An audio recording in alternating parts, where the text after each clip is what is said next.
안녕하세요. 저는 30살 이혼녀입니다.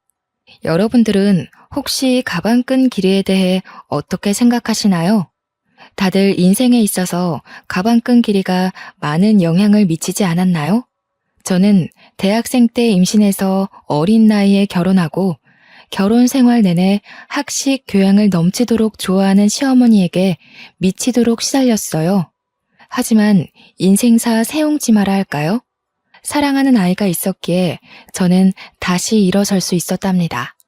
결혼에는 한 번 실패했지만 인생에는 실패하지 않은 제 이야기를 꼭 들려드리고 싶습니다. 제가 대학교 1학년 때 2년 선배였던 남편을 만났어요. 남편은 듬직하고 자상하고 유머 감각도 있어서 후배들에게 인기가 많았고 저는 짝사랑하는 처지였어요.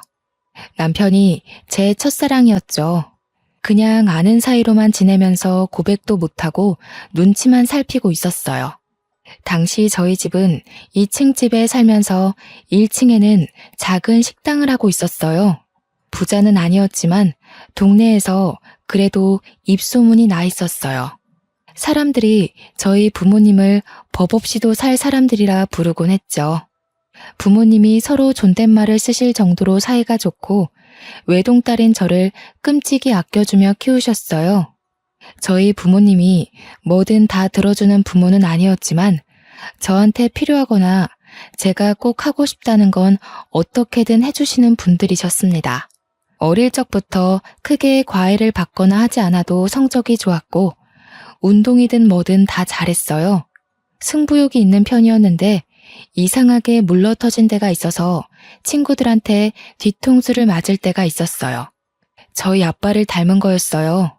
저희 아빠는 예전부터 사람이 무르다는 소리를 종종 들었는데 저도 아빠의 그런 성격을 물려받아서 싫은 소리를 잘 못했어요. 그러다 결국 아빠가 친구한테 빚보증을 잘못 써서 우리 집과 식당 건물이 통째로 넘어가 버리고 말았습니다.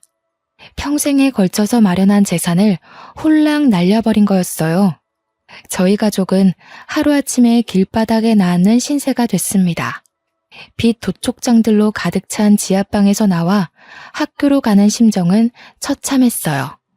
엄마는 남의 집 일을 하며 마음고생을 하느라 하루가 다르게 얼굴이 상하고 손이 거칠어지는 게 보일 정도였고 아빠는 집에 잘 들어오질 않아 만날 수도 없었습니다.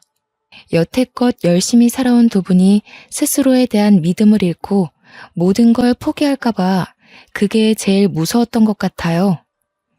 친구들은 축제다 뭐다 밝고 행복하기만 한데 제 주위에만 회색 구름이 짙게 드리워 있는 것 같았어요. 수업에도 집중이 안 되고 내가 지금 뭘 하고 있는 건가, 뭘 해야 하는 건가 생각만 들더군요. 그러다가 어느 날은 학생회관 앞 자판기 앞에서 저도 모르게 쪼그리고 앉아서 무릎에 얼굴을 묻고 있었어요. 그때 누가 제 이름을 부르더군요. 고개를 들어보니 제가 좋아하던 선배가 거기 있었어요. 여기서 뭐 하냐면서 저를 벤치로 데리고 가서 따뜻한 코코아를 뽑아줬어요. 그리고 제 얘기를 들어줬습니다.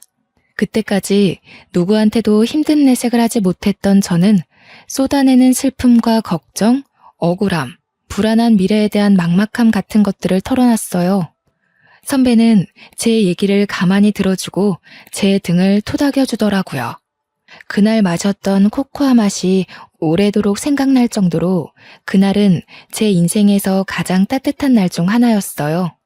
그날부터 선배는 제가 밥을 먹었는지 또 혼자 축 처져 있진 않은지 저를 살피고 살뜰하게 챙겨주기 시작했습니다. 또 사주고 과제도 챙길 수 있게 물어봐주고 과 모임에서 소외되지 않게 꼭 저를 챙겼어요.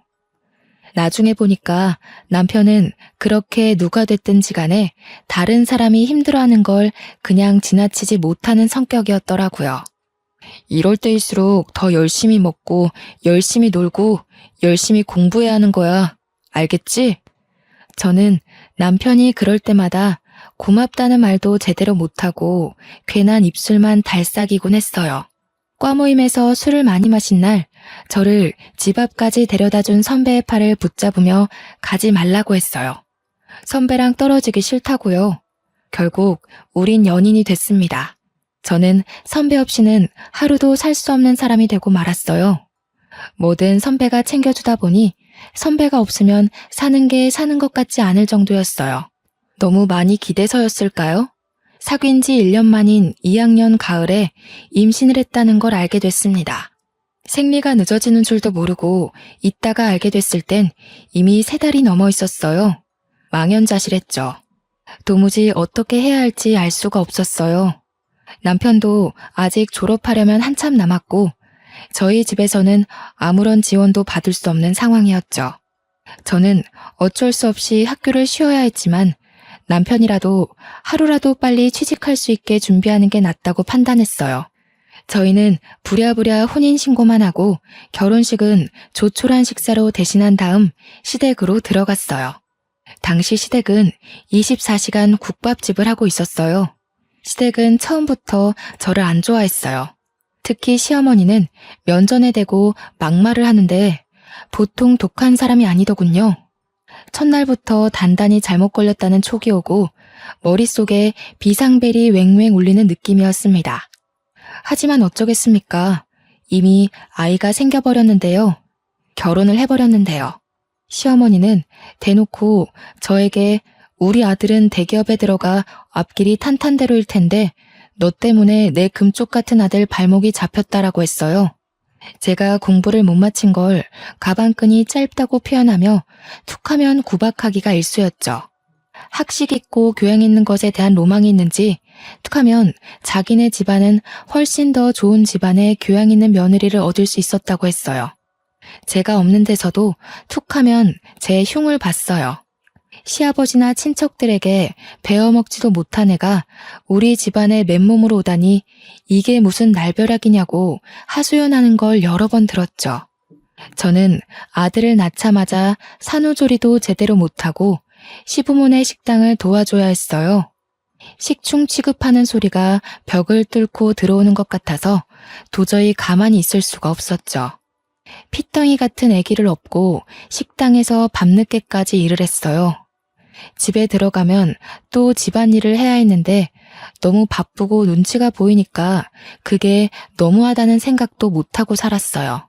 시어머니는 제가 힘들어서 조금이라도 쉬려고 하면 네가 무슨 큰일을 한다고 힘들다고 야단이냐면서 야단법석을 떨며 면박을 줬어요.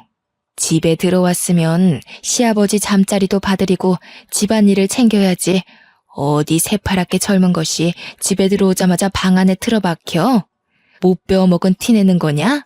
가방끈이 짧으면 노력이라도 하라고 했지?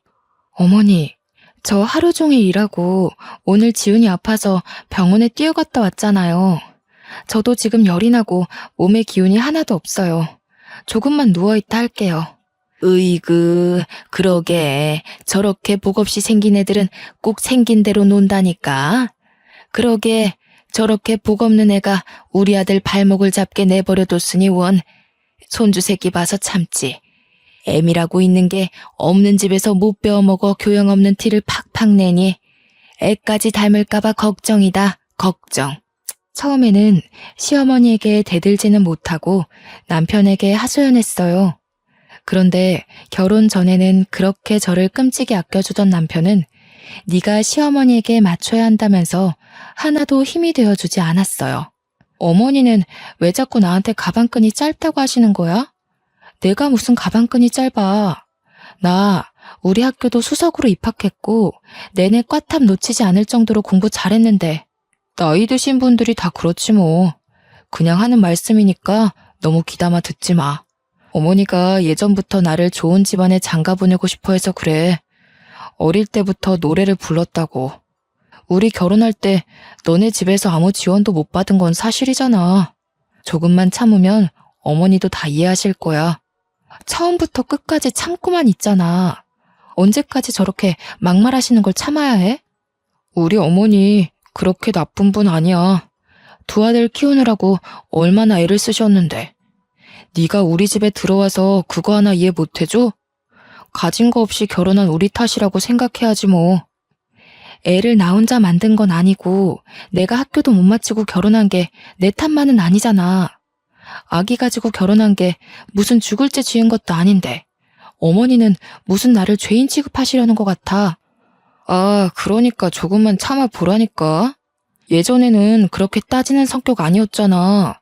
어른들 하시는 말에 왜 그렇게 말이 많아? 나 취직 준비하느라 스트레스 많이 받는 거 몰라? 취직 준비한다고 늦게 들어와서 식당 일도 안 도와주고 애도 하나도 안 보잖아. 아까 말했듯이 애를 나 혼자 만든 것도 아닌데 내가 왜 전부 다 뒤집어 써야 하는데? 뒤집어 씌운다니 무슨 말을 그렇게 해? 얘가 진짜 갈수록 말 조심해. 내가 나 혼자 편하자고 이 고생하는 거야? 다 너랑 우리 지훈이 데리고 잘 살아보려 그러는 거잖아. 안 그래도 힘든데 왜 너까지 찡찡거려? 취업 준비 때문에 힘들어 죽겠는데 여기서 뭘 어떻게 하라는 거야? 그래도 그때까지는 남편을 사랑했기 때문에 어떻게든 이해해보려고 했어요. 자기 어머니를 끔찍이 생각하는 효자라서 고생하는 어머니 심기를 거스르지 않으려 한다고 알아서 남편을 헤아려주고 노력했죠. 생각해보면 정말 바보 같은 짓이었어요. 나중에 알고 보니까 제 힘든 건 귓등으로 듣던 남편은 취업 스터디 모임에서 여기저기 온갖 오지랖을 부리고 있었더라고요. 힘든 애들 고민 상담해준답시고 돌아다니고 발벗고 뛰어다니며 해결사 노릇을 하고 있었죠. 저는 과 친구들과 연락이 다 끊겨서 몰랐다가 나중에야 그 사실을 알게 됐어요. 그래도 밖에서 이 사람 저 사람 비위 맞춰주고 다닌 보람이 있었는지 남편은 진짜로 대기업에 취직을 했어요. 제 동기들이 취직 준비를 하고 좋은 데 취직하는 동안 저는 뒤처지는 느낌을 받곤 했어요.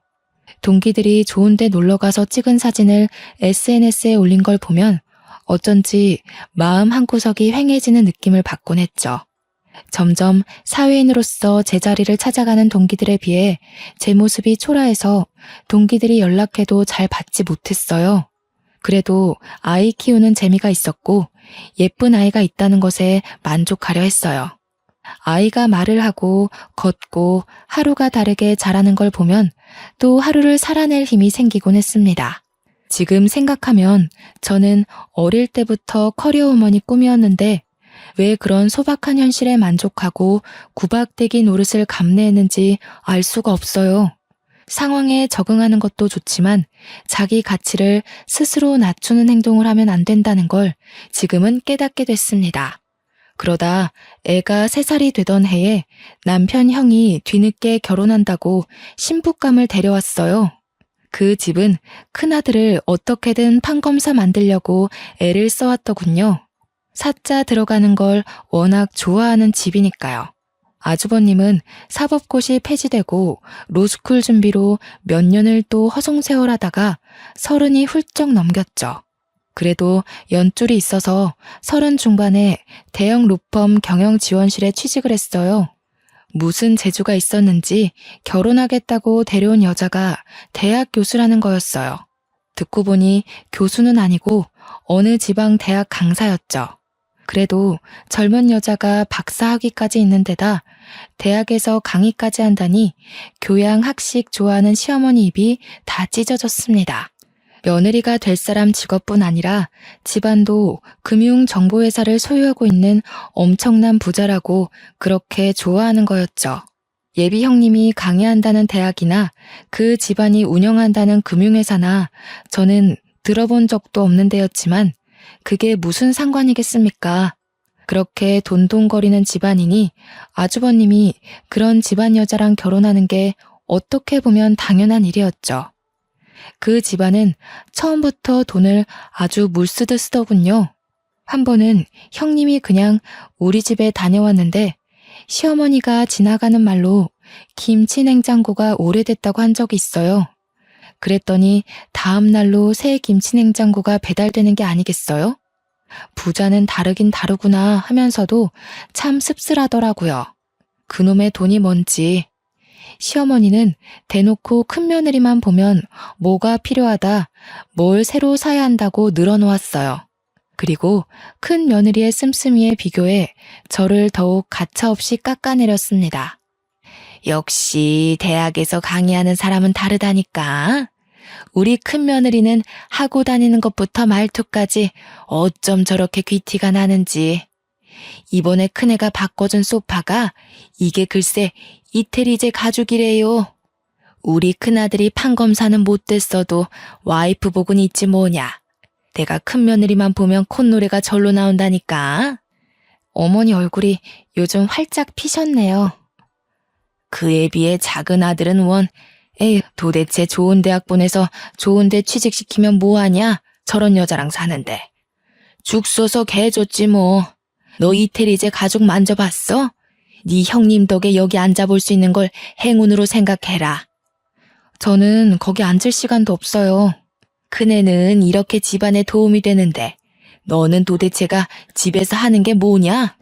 시집 올 때 땡전 한 푼 없이 왔으면서 제대로 하는 것도 하나도 없고 가방끈이 짧아서 그런가 염치 없는 것도 집안 내력인지. 애 키우는 게 힘들잖아요. 동서도 열심히 하는데 너무 그러지 마세요. 애 키우는 게 무슨 유세 부릴 일이야? 지가 열심히 하는 게 뭐가 있어. 요리를 잘해? 그렇다고 돈을 잘 벌어와. 아니면 뭐 교양이 있어서 애를 영재로 키워? 그러면서 맨날 힘들다. 우리 때는 애 키우면서 밭도 갈고 집안 어른들까지 모셨어. 엄살 부리지 말라 이거야. 그게 다 가방끈 짧은 티를 내는 거라니까. 어머니, 제가 무슨 가방끈이 짧다 그러세요. 오빠랑 똑같은 대학에 제가 성적도 훨씬 더 잘 나왔는데. 성적 잘 나오면 뭐해? 네가 지금 그 잘난 성적 가지고 할 수 있는 게 뭐가 있어? 성적 잘 나와서 애를 잘 키워? 식당 일을 잘해서 장사가 잘 되게 해. 나가서 땡전 한 푼 벌어올 수 있어? 네 형님처럼 가서 대학생들을 가르칠 수 있어? 시어머니는 명절이나 집안 행사가 있을 때도 저한테만 일을 시켰어요. 큰 며느리는 학생들 가르치느라 바쁘니까 집에 와서는 쉬어야 한다면서요. 형님 네애가 집에 올 때마다 한우며 명품이며 비싼 선물을 잔뜩 들고 오니까 아예 손님 취급을 하더군요. 저를 집안의 일꾼, 노예 취급하는 거랑은 완전히 반대였습니다. 시어머니는 큰며느리가 명절에 해외여행을 간다고 해도 흔쾌히 보내줬어요. 해외여행 다녀오면서 명품 선물을 사왔기 때문에 오히려 여행 가는 걸 반겨하는 눈치였어요. 하루 종일 식당에서 일하면서 애까지 보느라 음식 냄새 배고 김치 국물 묻은 옷을 입고 다니는 제 모습에 비해 형님은 명품으로 휘감고 다녔죠. 시어머니는 그걸 또 비교해서 저를 깔아뭉갰습니다. 너는 네 형님 좀 보고 배워라. 저 스카프 좀 한번 봐. 하기는 저렇게 우아한 거는 아무나 소화할 수도 없지. 너는 어떻게 된 애가 나이가 5살 많은 큰애보다 늙어 보이고 후줄근해 하냐? 에그 젊은 애가. 너도 거울 좀 보고 좀 꾸미고 다니고 그래라. 남들 보기 창피하지도 않니? 우리 형우가 밖에 나가서 너 때문에 창피하면 어쩌려고. 채통이라는 것도 모르니? 하기는 품이라는 걸 배워본 적이 없을 테니. 어머니, 제가 꾸밀 시간이 어디 있어요? 하루가 36시간이라도 모자란 사람이 저예요. 그리고 저번에 제가 5만 원짜리 윗돌이 하나 사왔다고 며칠 동안 뭐라고 그러셨잖아요. 옷도 못 사고 미용실 갈 시간조차 없는데 제가 무슨 재주로 꾸미고 다녀요. 저라고 뭐 안 꾸미고 싶어서 안 꾸미는 줄 아세요? 친구들 예쁘게 하고 좋은데 놀러 가는 거 보면 저라고 안 부러운 줄 아세요? 저 말하는 꼬락서니 하고는 어디다 대고 버르장머리 없이 말대답이야? 한시라도 못 배운 티를 안 내면 곧불이 나지. 그럴 때마다 분통이 터져서 견딜 수가 없었고 마음 같아선 다 뒤집어 엎고 싶었지만 어린 아들에게 안 좋은 영향이 갈 것 같아 매번 끝까지 가지는 못했어요. 결혼할 때 아무것도 못 들고 온 내 죄다 하고 생각하려고 했죠. 지금 생각하면 제가 참 순진하고 바보 같았죠. 그저 좋게 생각하려고 애를 쓰니 상황이 점점 더 악화되는 거였어요. 이미 도를 넘어섰던 시어머니의 막말은 더 심해져서 아이한테까지 미쳤어요. 전부터도 툭 하면 애가 지엄마 닮아서 못났다는 말을 하더니 애가 4살이 되면서부터는 대놓고 애한테 핀잔을 주더군요. 그리고 저한테는 저희 부모까지 들먹이기 시작했죠. 집안 꼴이 이게 뭐냐? 내가 식당 일 끝나면 집안일도 살펴야 한다고 했지. 애 장난감에 빨랫감에 설거지는 하나도 안 돼 있고 도대체 너는 제대로 하는 게 뭐야? 너희 엄마가 집안 살림 하는 법도 안 가르치던? 하기는 쥐뿔도 없는 집안이 가르치면 뭘 가르치겠어? 빌어먹는 법이나 안 가르쳤으면 다행이지. 빌어먹다니요? 무슨 말씀을 그렇게 하세요? 아무리 그러셔도. 아니다. 빌어먹는 법을 가르쳐서 애가 이렇게 됐는지도 모르지. 지혜미 애비한테 배운 게 있어야 뭐 하나라도 똑바로 하지. 없는 집 애가 가방끈까지 짧으니 설상가상이지 뭐야. 지 아들한테도 똑같이 가르칠까봐 겁난다. 겁나. 아니 어머니, 저희 엄마 아빠는 왜 건드리세요? 그렇게 말씀 함부로 하시면 저도 못 참아요. 저희 엄마 아빠가 얼마나 열심히 사시고 바른 분들이신데요. 저를 얼마나 귀하게 키우셨는데요. 귀하게 키워서 네가 그 모양 그 꼴이냐? 어떻게 키웠을지 뻔하지. 내가 너를 보면 너희 부모를 모르겠어? 내 눈은 못 속인다, 이 염치 없는 거사. 저희 엄마 아빠 주변에서 다 법 없이도 사실 분들이라고 하셨어요. 저희 엄마 아빠는 집안에서 함부로 큰 소리도 내지 않는 분들이세요. 어머니처럼 함부로 남의 험담하는 분들이 아니시라고요. 뭐야? 이 가방끈 짧은 년이 지금 나한테 뭐라고? 그러니까 내가 너를 보면 네 부모를 안다고 하는 거야. 어디 버르장머리 없이 시어머니한테 꼬박꼬박 말대답을 해? 네가 그렇게 못 배워먹은 티를 내니까 니네 아들이 배우잖아. 시어머니는 제 아들을 다른 사람들에게 자랑할 때는 우리 손주 하시면서 저한테 흉볼 때는 니네 아들이라고 부르면서 깎아내렸습니다. 어떨 때 보면 손주라고 생각하는 건지 원수의 자식이라고 생각하는 건지 헷갈릴 정도로 어린애한테 꼬투리를 잡고 흉을 보더군요. 한날은 애가 밥을 먹다가 옷에 음식이 떨어져서 얼룩이 좀 생겼어요. 그걸 본 시어머니가 쯧쯧거리면서 애한테 이러는 거였습니다. 에휴, 진짜 내가 저럴 줄 알았지. 지 엄마네 가족 닮아서 하는 짓이 어찌나 없어 보이는지. 지 엄마 닮아서 밥도 빈티나게 먹네. 그날 아이를 재우면서 많이 울었습니다. 잠든 아이를 쓰다듬고 또 쓰다듬었어요. 참아야 한다. 우리 지훈이를 위해 내가 못할 일이 뭐가 있겠나. 하지만 지금도 애가 자라면서 점점 눈치를 보는 게 눈에 보이는데 저런 할머니 곁에 있다가는 애를 망칠지도 모르겠다는 생각이 들더군요. 저는 그날부터 시어머니가 막말을 할 때마다 휴대폰 녹음기를 켜는 습관이 생겼습니다. 아이를 보호하기 위해 뭐라도 해야겠다는 생각에 지푸라기라도 잡는 심정으로 한 일이었죠. 그러다 저희 엄마가 식당 근처에 볼 일이 있어서 왔다면서 들르신 적이 있었어요. 엄마는 잠깐 얼굴만 보고 간다면서 극구 사양하시는데 저는 오랜만에 만난 엄마에게 꼭 밥 한 끼를 대접해드리고 싶었어요. 그동안 고생하시는 거 알면서 바쁘다는 이유로 제대로 찾아뵙지도 못하고 어려운 형편에 도움이 되어드리지 못했으니 항상 마음 한구석이 아렸거든요. 추운 겨울날이었습니다. 엄마는 호박 시루떡을 보자기에 잘 싸서 가지고 왔어요. 제가 어릴 때부터 좋아하던 음식이었죠. 그런데 떡을 받아든 시어머니의 눈치가 영 떨떠름했습니다. 무슨 잡상인이나 불청객이라도 온 것처럼 저희 엄마를 위아래로 훑어보는 게 아니겠어요? 시어머니의 태도에 기분이 상했지만 엄마 앞에서 분위기를 망치고 싶지 않았던 저는 애써 즐거운 척하며 엄마를 식당 구석으로 데려갔습니다. 추운데 왜 자꾸 그냥 간다고 그러세요? 여기 앉아서 몸 좀 녹이고 조금만 계세요. 여기 설렁탕 맛있어요. 제가 금방 가져다 드릴게요. 혜인이 너는 밥 먹었니? 그렇게... 아니다. 바쁜데 왜 엄마까지 챙기느라 고생할까봐 그러지. 나는 그냥 너랑 지훈이 얼굴만 보고 가면 되는데. 엄마 드릴 국밥을 준비하는데 시어머니가 한마디 하더군요. 에휴, 사돈댁에 오면서 이런 걸 선물이라고 가져오는 수준하고는 참나 어이가 없다 어이가 없어. 큰애처럼 명품까지는 바라지도 않아.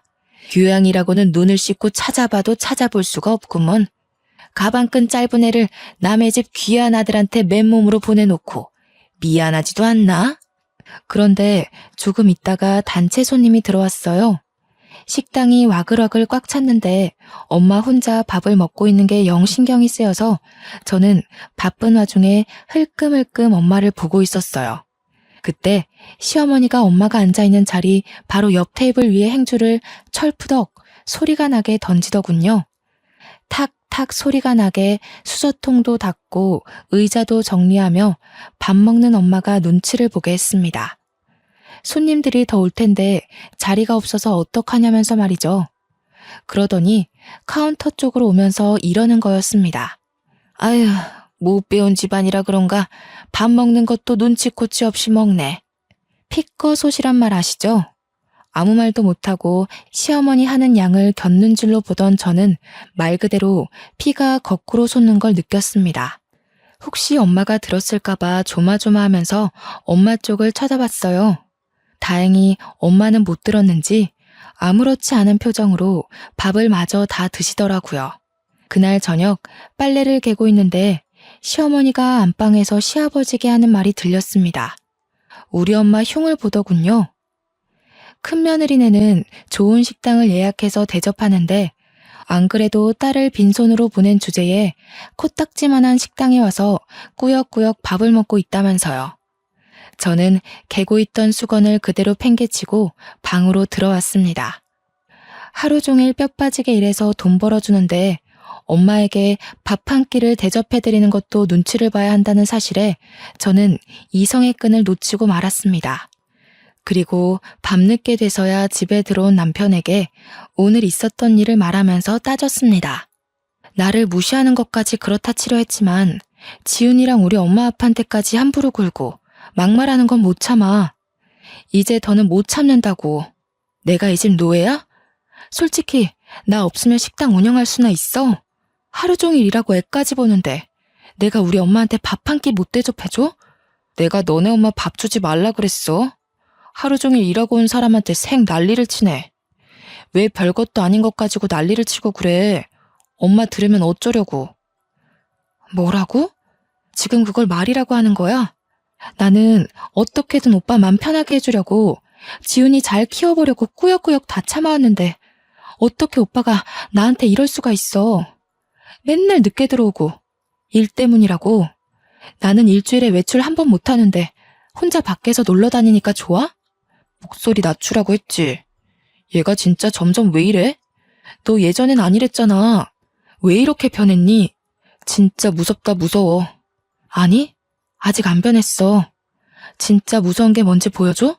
그때 밖에서 듣고 있던 시어머니가 들어와서 제 뺨을 때리더군요.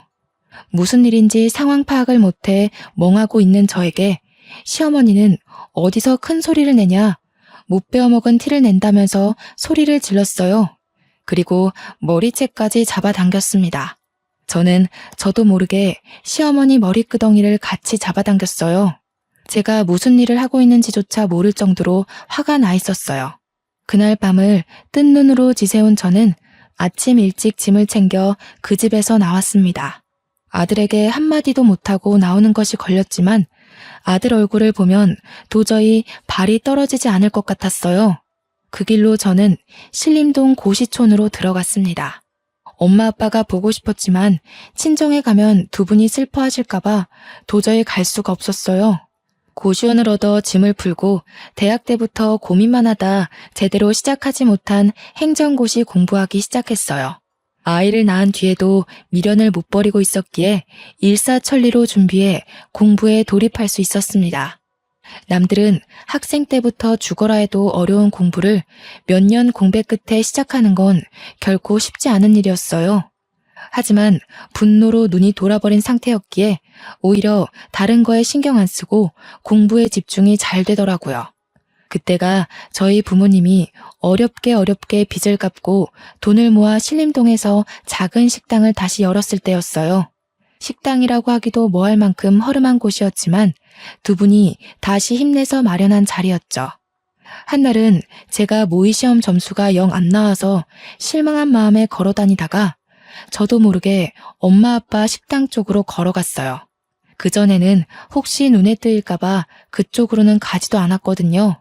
가게에 들어서자마자 엄마가 제 얼굴을 보시더니 저를 안고 막 우셨습니다. 저는 깜짝 놀랐어요. 엄마가 하는 말이 엄마 아빠가 못나서 네가 공부도 제대로 못 마치고 시댁에서 구박받고 산다는 거였어요.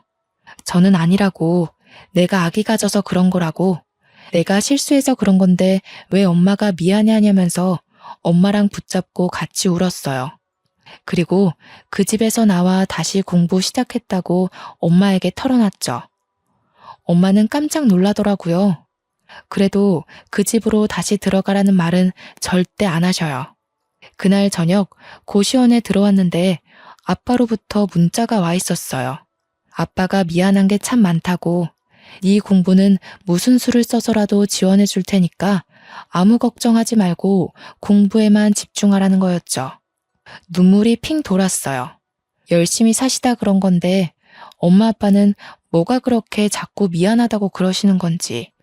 그리고 그런 생각이 들더라고요. 나도 열심히 하다가 그런 뿐이니까 나도 나를 탓하지 말자고요. 그리고 저는 무섭게 공부했습니다.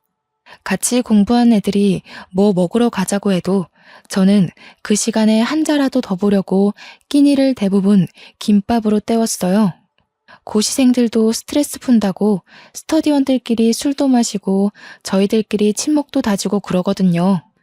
저는 도저히 그렇게 여유를 부릴 수가 없었어요. 집에서 절 찾고 있을 아들을 생각하면 1분 1초도 허투루 쓸 수가 없었죠. 집 나온 지 한 달쯤 지났을 때 남편에게 전화해서 아들을 보러 가겠다고 했어요.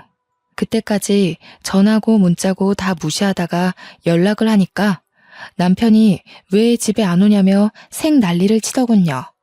저는 밖에서 아이를 만나 피자를 사주면서 엄마가 지금 사정이 있어서 너랑 같이 살 수가 없다고 조곤조곤 말해줬어요. 아들은 저를 보자 눈물을 흘리더라고요. 그 어린 것이 소리도 못 내고 우는데 얼마나 가슴이 아프던지요. 지훈아, 엄마가 미안해. 정말 미안해. 엄마가 정말 열심히 해서 꼭 성공해서 지훈이 데리러 올게. 알았지? 약속. 이해하기 힘들었을 텐데 착한 아들은 그래도 고개를 끄덕여줬습니다. 그 뒤로 2주에 한 번씩 주말에만 아들을 만났어요. 시어머니는 주기적으로 저에게 전화해서 애 버리고 나간 년이 무슨 염치로 애를 만나냐면서 소리를 질렀어요. 애가 너 닮아서 못 배운 티 나는 집만 골라서 한다느니, 애가 보면 볼수록 덜 떨어졌느니 하면서 아이 욕도 하고요. 애한테까지 인신공격하는 시어머니의 말을 저는 모조리 녹음해뒀습니다. 시어머니한테 구박받고 있을 아이를 생각하면 당장이라도 그 집에서 빼오고 싶었지만 지금으로선 내가 성공하는 것밖에는 방법이 없다는 걸 인정해야 했습니다. 정말 죽었다 생각하고 공부한 것 같아요. 그렇게 공부한 지 2년째 되던 해 결국 행정고시 재경직에 합격했습니다. 주변에서도 그렇게 빨리 합격하는 사람 처음 봤다면서 깜짝 놀라더군요. 공부를 늦게 시작했어도 빨리 합격했기 때문에 공무원으로 그렇게까지 늦은 나이가 아니었죠. 좋은 일이 하나 더 있었어요. 제가 공부한 지 1년쯤 지났을 때 아빠가 보증을 서줬던 친구가 돌아왔어요. 아빠의 절친이었던 그분은 자기를 늘 미안했다면서 사과를 하셨어요. 막혀있던 돈이 들어왔다며 아빠가 손해본 돈보다 더 많은 돈으로 갚아줬어요. 엄마 아빠는 그 허름한 건물에서 나와 훨씬 크고 좋은 건물에 돈가스 뷔페를 크게 열었습니다. 망하기 전보다도 훨씬 더 좋은 자리였고 장사도 잘 됐어요. 1년 만에 매출이 크게 올라서 제가 아들과 살기 위해 알아본 집 전세금도 엄마 아빠가 대주셨죠. 이제 임용만 기다리면 됐고 탄탄대로인 것 같았지만 한 가지 걱정거리가 있었어요. 시댁에서 아이를 순순히 내줄 리가 없었으니까요. 하지만 저는 무슨 일이 있어도 제 아들을 그 집에 그냥 두지 않으리라 다짐했고 사활을 걸기로 했습니다. 처음에는 남편을 만나 좋게 이야기를 풀어보려고 했습니다. 그런데 남편은 애 이야기는 안 하고 자꾸 딴소리만 하는 거였어요. 네가 이렇게 빨리 시험에 붙을지 누가 알았겠어. 내가 네 가치를 몰라봤던 것 같아. 그래도 네가 있을 때가 좋았어. 내가 너한테 참 잘 못해줬지. 지금 생각해보면 내가 좀 너무했던 것 같아. 우리 대학 때 참 좋았잖아. 둘이 같이 있으면 무서울 것도 없고 행복했는데. 그러면서 은근슬쩍 집에 안 돌아오냐고 저를 떠보더군요. 내가 미쳤다고 그 집에 들어가냐는 말을 삼키고 저는 남편을 따라 시댁으로 갔습니다. 아이가 어떻게 지내고 있는지 제 눈으로 확인해야 했어요. 그런데 평소라면 불을 환히 밝혀놨을 국밥집이 웬일인지 불이 꺼져 있는 게 아니겠어요? 시댁에 들어서니 시어머니는 없고 초상난 집처럼 휑한 게 무슨 일이 있는 게 분명해 보였어요. 그리고 저는 보고 말았습니다. 거실 테이블에 있는 주택담보대출 서류를요. 저는 서류를 들고 남편을 추궁했어요. 이게 대체 어떻게 된 일이냐고 물었더니 남편은 순순히 털어놨습니다. 형수네 집안에서 진짜 좋은 투자처를 알고 있다면서 돈을 몇 배로 불려줄 테니 믿고 투자하라고 대출 받으라고 종용했다는 거였어요. 아무리 그래도 그렇지 어떻게 집이랑 가게를 다 담보 잡힐 수가. 우리 집 망하는 거 보고도 그래? 집이 다 넘어가면 우리 지훈이는 어떻게 될지 생각 안 해? 이렇게 될 줄 알았나. 형수네 아버님이랑 형님이 지금 무조건 기회를 잡아야 한다고 막 밀어붙이는데 어떻게 해. 우리 엄마가 그 집 사람들 하는 말이라면 껌뻑 죽는 거 알잖아. 그 집처럼 돈 펑펑 쓰고 살게 될 줄 알았지 뭐. 근데 알고 보니까 그 집안, 그 집 사람들 다 말을 말아야지. 무슨 말이야? 왜 말을 하다 말아? 그러게, 내가 전부터 그랬잖아. 돈이라는 건 정직한 거라고. 공짜로 돈 벌어준다는 사람들은 의심부터 해야 한다고 했잖아. 그 집 사람들 처음부터 좀 이상했어. 왜 순진무구하게 그 사람들 말을 다 믿고 그래? 아, 그러게 말이다.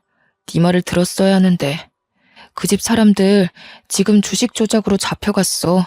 형수님 아버지랑 다. 뭐라고? 내가 하는 말은 귓등으로 듣더니 꼴 좋다. 이제 어쩔 거야? 모르겠어. 나도 모르겠어, 혜인아. 우리 이혼 다시 생각하면 안 될까? 지금 형이랑 형수도 이혼하는 판에 나까지 이혼하면. 집에 돌아가서 TV를 틀어보니 뉴스에서 형님네 집안에서 운영한다던 금융정보회사 이야기가 나오고 있더군요. 그 집 가족들 다 줄줄이 구속됐다는 거였어요.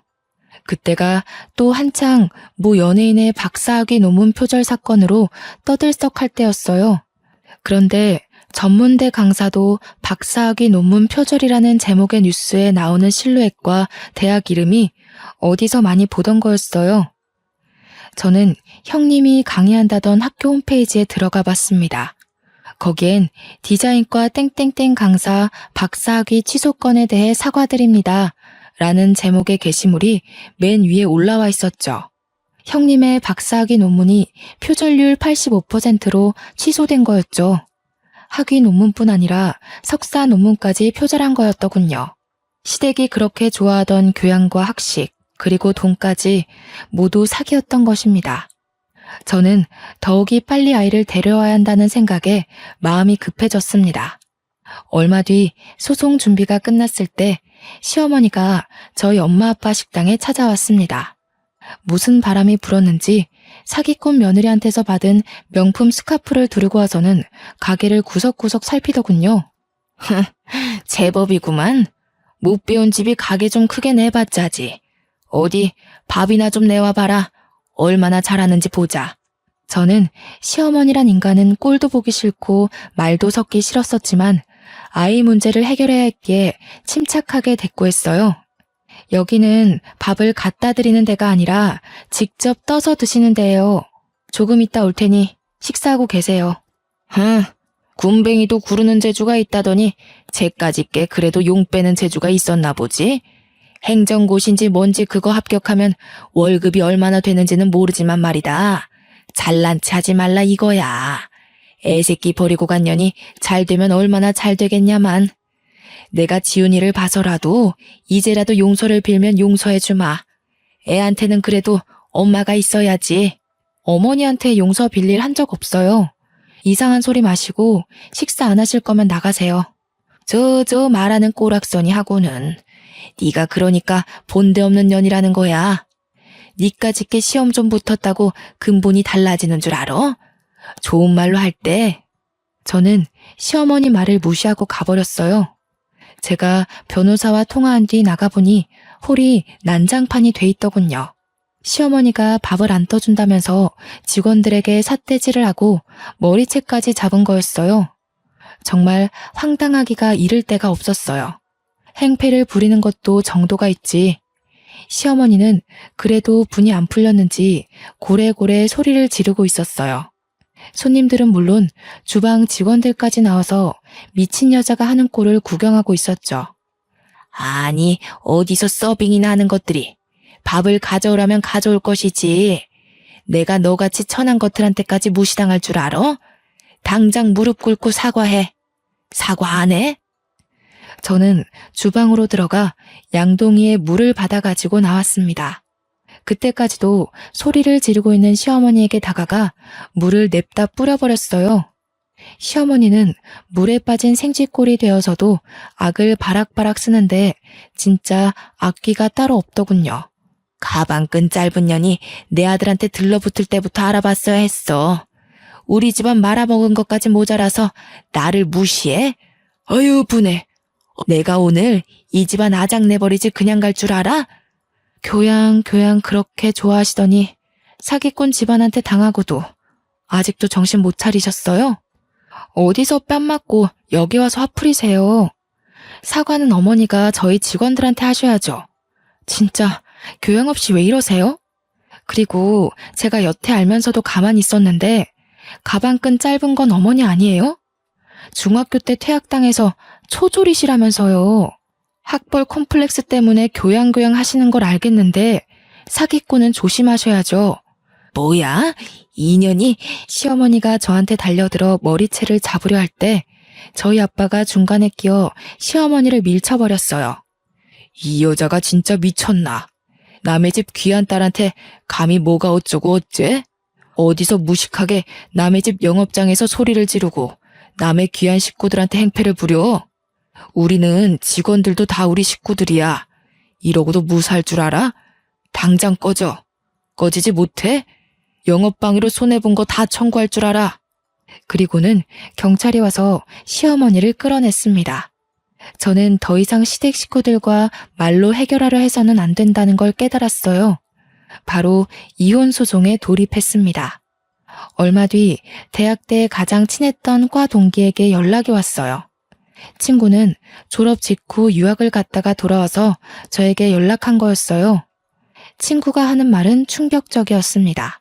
친구네 사촌 오빠가 제 남편과 같은 회사에 다녀서 들었는데 남편이 같은 부서 유부녀와 정분이 나서 회사에서 쫓겨났다는 거였어요.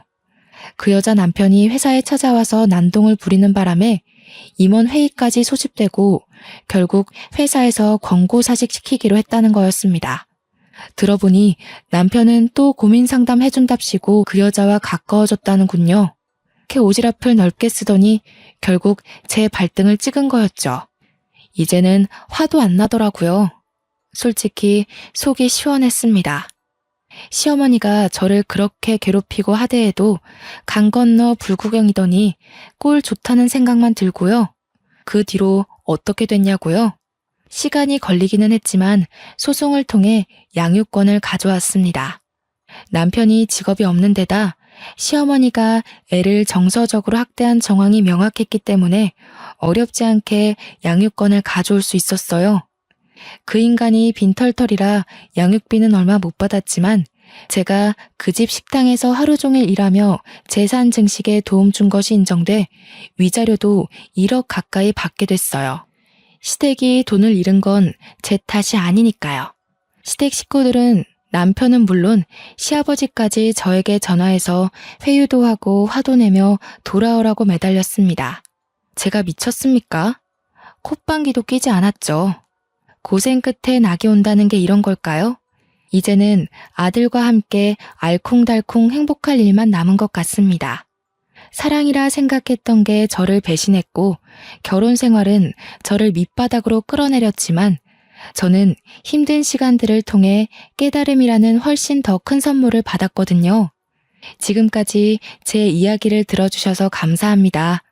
마지막으로 여러분도 인생에 시련이 온다면 거기가 끝이라 생각하지 마시고 한 번 더 도전하셨으면 좋겠다는 말을 꼭 하고 싶어요. 시련이지 실패가 아니라는 말도 있잖아요. 추운 날씨에 감기 조심하시고 우리 인생 파이팅입니다.